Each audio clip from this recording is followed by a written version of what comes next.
El tema de las licencias médicas es un tema bastante recurrente en nuestro país. ¿Por qué se rechazan? ¿Cuál es la razón? ¿Qué conflictos hay? ¿Cómo se tramita una licencia médica? Tenemos un contacto con la abogada especialista en licencias médicas, Ana María Rivera. ¿Cómo estás tú, Ana María? ¿Me estás escuchando? Sí, perfecto. Buenas tardes, Carmen Gloria, y muy agradecida de la invitación. No, gracias a ti por el contacto. Más precioso lo que estás haciendo. Muy, muy lindo, te felicito. Muy humano. Muchas gracias. Partamos directo con el tema. ¿Cuáles son las causales más típicas de por qué se rechaza una licencia médica? Bueno, generalmente se rechazan por reposo injustificado, que es lo más común, por estar la licencia mal extendida, porque la persona no reúne las condiciones de trabajador, porque la empresa no existe. También se rechaza porque hacen visitas, ¿no es cierto?, y el trabajador no está cumpliendo el reposo, etcétera.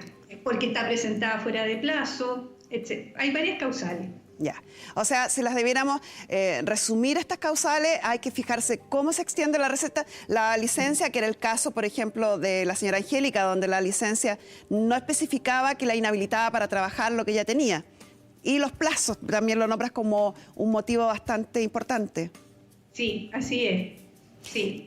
El trabajador lo que tiene que fijarse cuando el médico extiende la licencia, primero que esté bien individualizado, tanto su persona como el médico, que esté determinado el diagnóstico, el periodo que dura la licencia, el pronóstico, si es recuperable, si no es recuperable, porque cuando son no recuperables, tú sabes que en ese caso, tal como decías en el programa, tienen que ir a hacer una solicitud por pensión de invalidez, que es distinto. También otra de las, tiene que indicar la dirección de la persona, donde va a ser efectiva el reposo médico, el teléfono, si es una prórroga de una licencia o es una licencia que se otorga por primera vez. Si la persona está embarazada, la mujer, en este caso la fecha de la concepción, o si tuvo a su hijo, la fecha del parto. Perfecto. Si es un accidente del trabajo, tiene que indicar la fecha del accidente, incluso la hora. ¿Y cuál es el plazo que tengo para presentar la licencia desde que voy al médico y me otorga ese documento? Mira, ahí hay que distinguir. Si es un trabajador dependiente del área privada, va a tener 2 días hábiles desde la fecha de inicio de la licencia para presentarla a su empleador. Si es un empleador del sistema público, va a tener 3 días hábiles, ¿ya? Sus empleadores, a su vez, tienen el mismo plazo para acompañar los antecedentes en la institución que corresponda. Si es ISAPRE, el ISAPRE, y si es FONASA, en la CONPIN. Y si el trabajador es independiente, va a tener 2 días hábiles para presentar los antecedentes, ya sea en su ISAPRE o en la CONPIN. Perfecto. Y cuando me rechazan la licencia, ¿cómo me entero yo? ¿Cuál es el plazo para avisarme? ¿Y qué puedo hacer? Bueno, porque la van a notificar. Ahora usualmente lo que se está haciendo es notificar por correo electrónico cuando se ha registrado, ¿ya? En ese caso también hay que distinguir. Si es un paciente de ISAPRE y la ISAPRE le rechaza la licencia médica, puede apelar a la CONPIN dentro de un plazo de 15 días hábiles. Eso es importante. Eso es súper importante. Si es FONASA, 15 días hábiles si es ISAPRE. Si es FONASA, los antecedentes van a estar en la CONPIN. Tiene 5 días hábiles para recurrir de reposición ante la CONPIN. Si la CONPIN rechaza ya sea la apelación o esta reposición, puede recurrir en vías de apelación o de reconsideración a la Superintendencia de Seguridad Social. Ya, entonces tenemos, si me rechazan la licencia, voy a ir anotando porque creo que es un tema súper importante lo de las licencias. En el caso que me la rechacen, si hay un rechazo, debo apelar. Y ahí debo distinguir, importantísimo que nos aprendamos los plazos. Me decías que hay 2 plazos.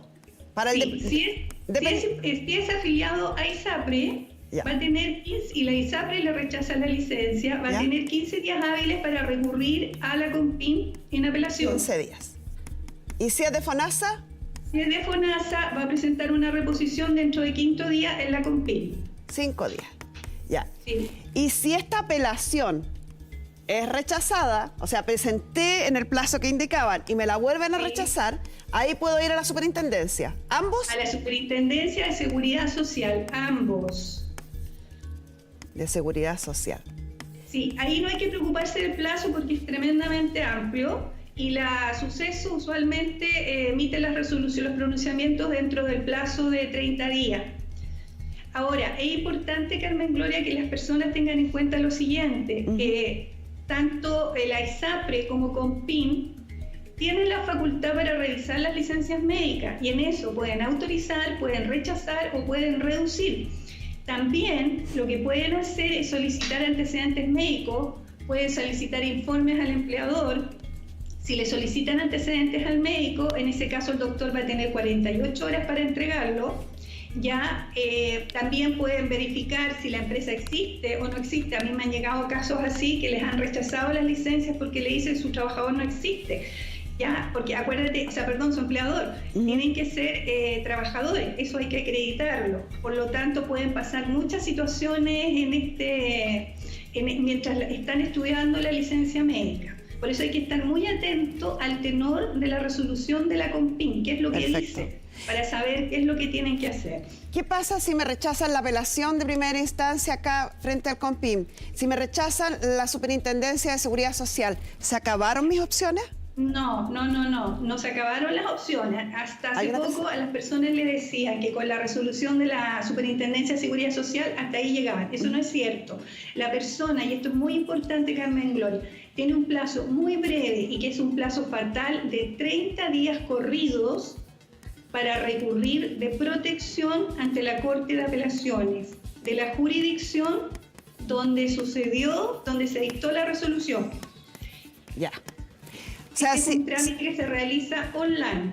¿Online? O sea, ¿puedo ingresar al sistema? El judicial trabaja online, sí. Perfecto. Y dices tú que es el poco conocido, recurso de protección, entonces, ante la Corte de Apelaciones.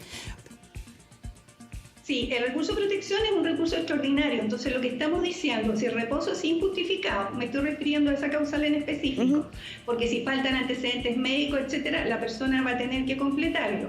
El recurso de protección es un recurso excepcional, que lo que dice la persona, yo recurro de protección bastante a la Corte, y lo que señalo es que a mi representado, ¿no es cierto?, le están vulnerando sus garantías constitucionales, le están vulnerando su derecho de propiedad, porque no le están pagando un subsidio a la que tienen derecho. Porque cuando a una persona, un médico, ya sea un médico cirujano, un cirujano dentista o una matrona, le ha extendido una licencia médica, eso forma parte de su lex artis, es parte del tratamiento médico que la persona necesita. La persona necesita reposo, pero además del reposo, tiene derecho a que se le pague su subsidio por incapacidad laboral.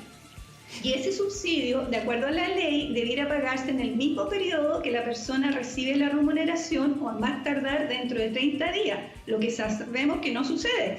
Entonces, uno a la Corte le dice, me han vulnerado mis garantías constitucionales. El reposo también tiene que ver con la garantía constitucional del 19, número 1 de la Constitución Política, el derecho a la vida, a la integridad física y psíquica. Si a mí no me pagan mi licencia, no me respetan mi derecho a estar en reposo, por ejemplo, en los casos de los pacientes con depresión, están causando un daño enorme, porque en vez de contribuir a que esa persona pueda estar en calma, pueda estar sin estrés, lo hacen deambular de institución en institución para poder obtener que le paguen. Entonces, al final, no pueden hacer su reposo.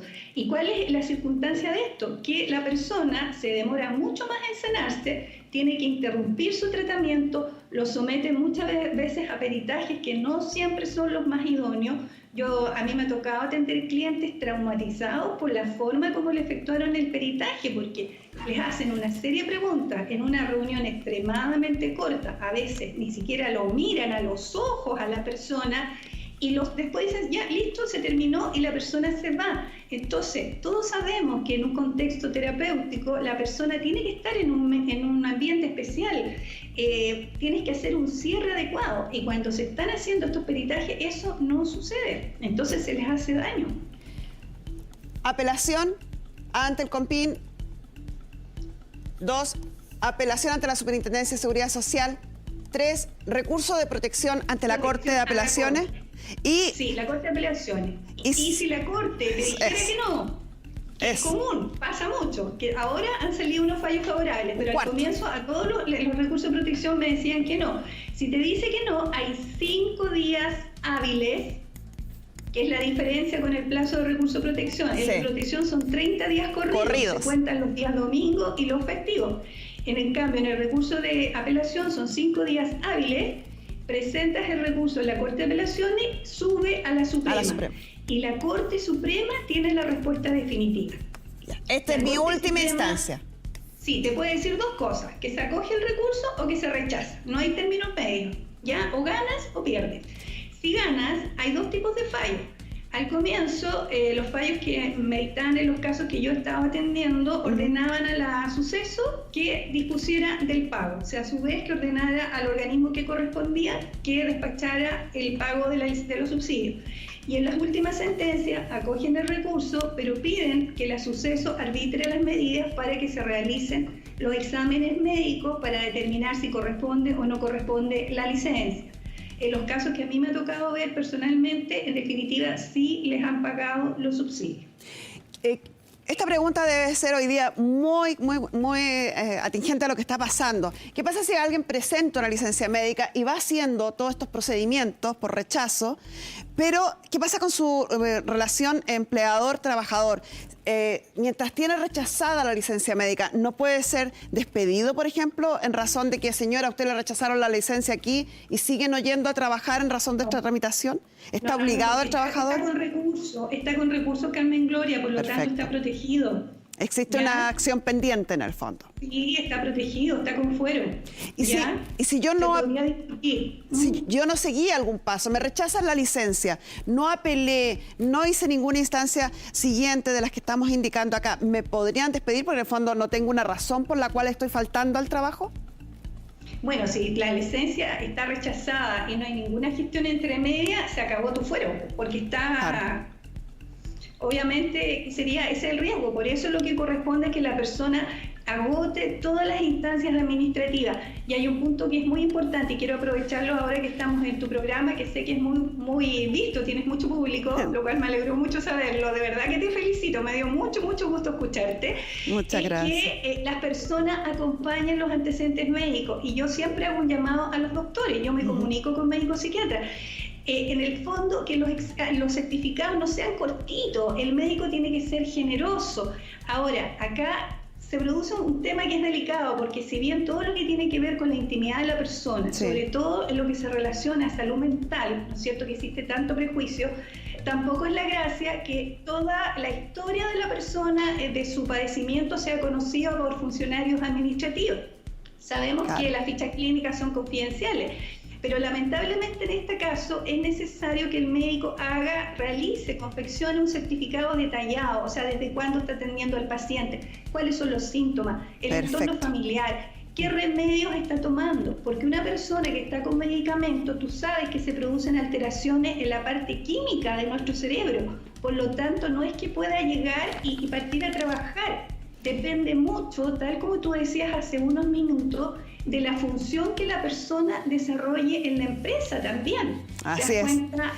Un conductor de bus no puede partir a trabajar porque no solo pone en riesgo su vida, pone en riesgo la vida de todos. Así es, Ana María, nosotros vamos a seguir conectadas contigo porque creo que el tema de las licencias médicas deja muchas dudas, hay muchos reclamos, así que te agradecemos enormemente este contacto, creo que nos dejó clarito cuáles son los pasos a seguir, pero seguramente en el programa vamos a volver a hablar más en profundidad cada uno de estos temas. Muchísimas gracias. Muchas gracias.